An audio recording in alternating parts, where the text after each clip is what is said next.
So welcome back to Jokkmokk. This time I'm going to show you some of the gear I've been using on one of my canoe tours. If you're new to this channel, my name is Matti. I'm working as a nature guide and dog musher up in northern Sweden and run a small lifestyle company together with my girlfriend Stina. We are doing this content also, and of course we're doing a lot of outdoor stuff. On this tour, instead of having a backpack, I have this waterproof barrel.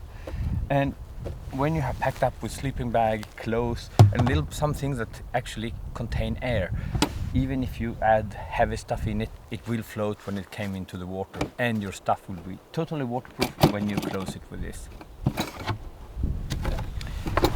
I bring a backpack if I know it's long portages, and I bring this one if I know it's short portages. And on this I have added a carry system like this. It's a hip belt and it is very nice for carrying. It's not as nice as a backpack, of course, but it's possible to carry it on your back. So then we come to my clothes. I always bring a hoodie because when you're out with a Mosquito, it's super nice to have a hoodie. I also have a hoodie on this windproof jacket. I have a hoodie on my rain jacket. So this is my rain clothes, and this is a wool hoodie. Wool is always good if you get wet or something like that. I also bring long johns, and I actually bring another one of these, so I have two of them. Today it's a little bit too warm, so I could actually have left them. I haven't used any one of them. But next time you get wet or something happens like that, you get tired or it gets cold, and then you need it. If I fall into the water, then I can bring long johns, new socks on me, and my hoodie and the rain clothes on top of that, and then I'm like dressed properly again, so I can continue traveling. I also have a towel with me. I don't like to take a bath, but sometimes I need to take a bath, or I need to take a bath.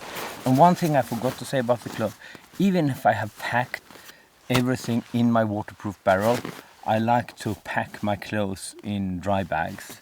This is a lightweight dry bags from Exped, and the grey one is also but a little bit more sturdier dry bag from Exped. A lot of different brands, but this is what I use today. For cooking and eating, I use a small gas stove with a gas canister.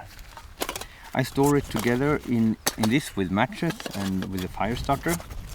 So, and this is a titanium toke pot, 1300 milliliter. On this tour I actually brought a second titanium pot because I know I was going to cook food in this, and I maybe need some coffee while doing that. Normally, if I've been hiking and ultralight, I will only bring one pot, so this was not really necessary.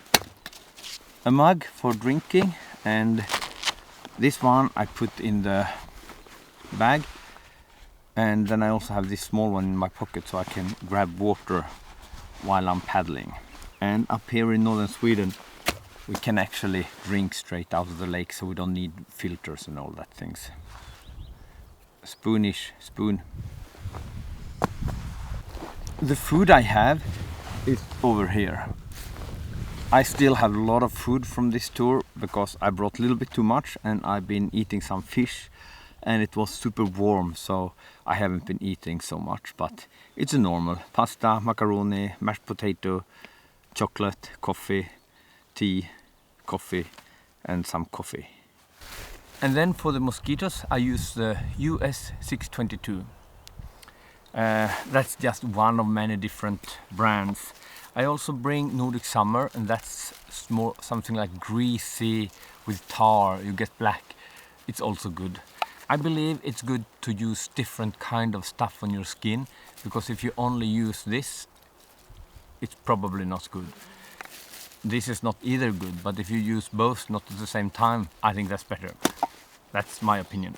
Then I use some leather grease for my boots. I brought that too this time. This is not necessary for a short tour like this, but I brought this because my boots was so dry. Then we have this one machine, Nitecore EMR10. It's an electric device, you charge it and you put the pads on and it keeps the mosquitoes away in a small area. It works. It depends a little bit on what kind of pads you put on. There is some pads that are not working, some pads that are working. I also bring a small med kit. This is a small one for just me. I have made a dedicated video for med kit. I leave a link in the description to that.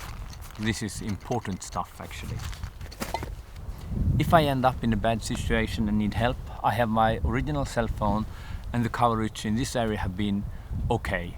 And then I also use a PLB1. This is from Rescue Me, Ocean Signal. They are made for, actually for people on the sea. If you fall overboard, then you can push it. You have it on the life jacket or something like that. Just put out the antenna, push the button, and an SOS goes away with your GPS coordinates. And hopefully you get some help after a while. You can't communicate what kind of problem you have, so it's just one-way SOS, but sometimes that's what you need. So I try to bring this as much as possible with me. Of course, I'm also a lazy guy sometimes and leaving it at home. This device I store in another waterproof bag. Probably not necessary, but that's how I do it.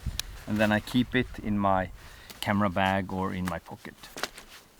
This telephone uses batteries as the same as the Mosquito machine, my camera gear. Today we need to charge a lot of things. So I use 2 power banks for charging. Both of them are from Nitecore and they're really tiny and lightweight and nice to carry around actually. I like to bring 2 instead of 1 super big, because if something breaks down, you still have a backup. And with this one you can charge drones, you can charge camera, you can charge telephone, you can charge devices like this and so on. So really good. And the power banks, I also of course keep them in another waterproof bag like this. And then we need somewhere to sleep.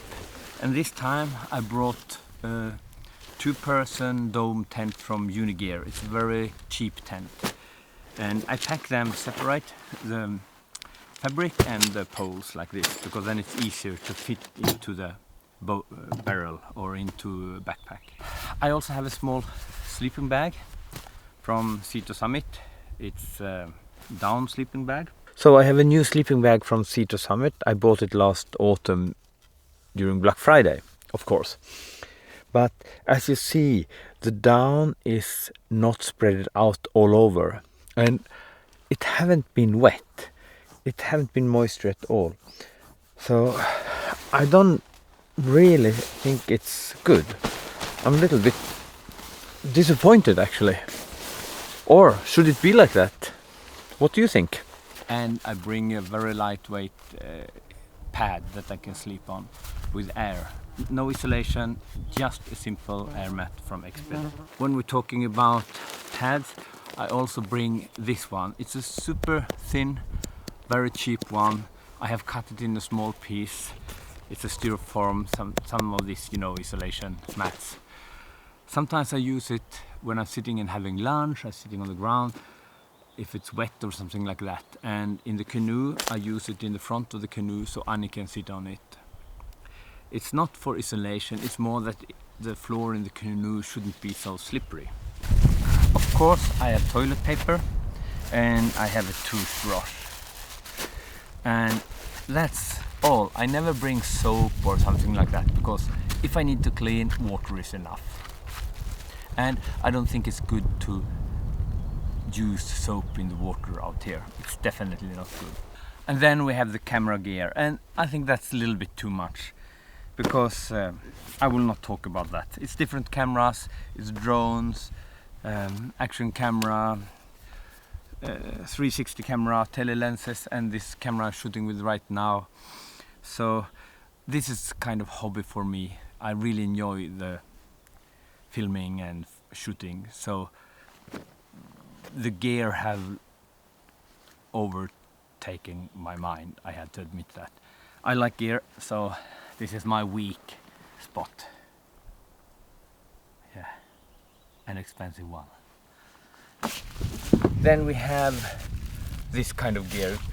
I'm also fishing right now, so I have a fishing rod. It's a telescopic one. I can put it together and it will be just so long.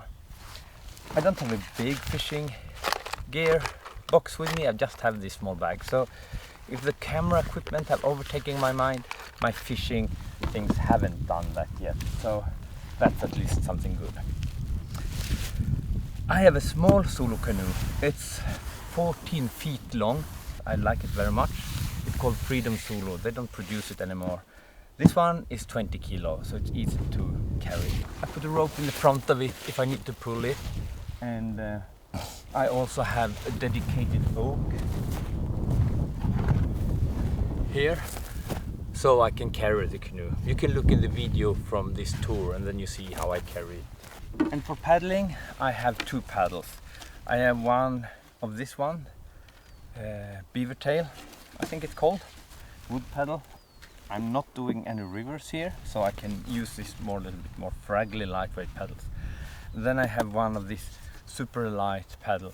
It's carbon on one side and wood on the other. Really nice paddle and very lightweight and beautiful. One thing that is super important to bring on the canoe tour, it's a life jacket. I have one quite good life jacket actually. And the reason why you should have a life jacket is actually if you die, people find you anyway, because then you're floating and then they don't need to searching for you in the lake for ages. They actually find your body. And you can die from different reasons, maybe not only from getting drawn. You can fall over, hit your head, get a heart attack and something like that. And if you don't have a life jacket, you go to the bottom. If you're not dying out there, then it's a very good floating help. So even if you're a good swimmer, I'm not, but if you are a good swimmer, then this helps you to swim easier. If you need to rescue equipment, if you need to rescue your friends or something like that. So bring a life jacket and wear it. And then we have this one. This is a life jacket for Annie. She's a really, really good swimmer, but I've heard stories about dogs that disappear under the water and then you can't get them. And then there is a handle here on the top so you can lift the dog. This is actually what I have used for several times actually, when I need to bring the dog back into the boat, into the packraft, up from the steep thing when I need to drag them up. Because they're jumping into the water sometimes where it's difficult to come up again. So this is also important to let your dog have a life jacket. And in this canoe I also have an airbag in the rear part of the canoe. And that airbag, you see, if I flip with the canoe, then the canoe floats higher. I think that was all from me today. Subscribe, give thumbs, leave a comment what you think about the equipment. That's all. See you next video. Ciao!